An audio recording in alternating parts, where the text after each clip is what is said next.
আজ ৮ই মার্চ সারা বিশ্বের মতো বাংলাদেশ সহ বিভিন্ন দেশে পালিত হচ্ছে ইন্টারন্যাশনাল উইমেন্স ডে বা আন্তর্জাতিক নারী দিবস।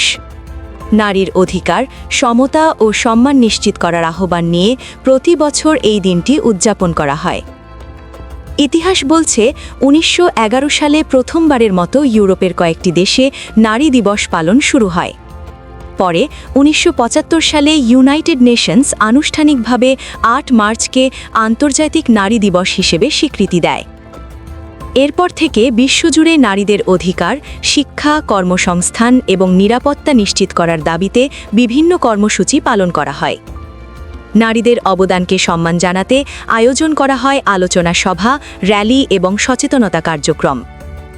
বাংলাদেশেও দিবসটি উপলক্ষে সরকারি ও বেসরকারি উদ্যোগে বিভিন্ন কর্মসূচি নেওয়া হয়েছে। নারীর ক্ষমতায়ন, সমান অধিকার এবং বৈষম্য দূর করার বার্তা তুলে ধরা হচ্ছে বিভিন্ন অনুষ্ঠানে।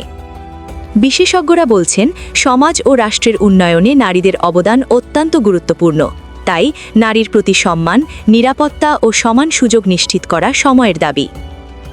আন্তর্জাতিক নারী দিবসে বিশ্বজুড়ে আবারও উচ্চারিত হচ্ছে একটাই বার্তা: নারী ও পুরুষ সমান অধিকার নিয়ে গড়ে উঠুক একটি বৈষম্যহীন সমাজ।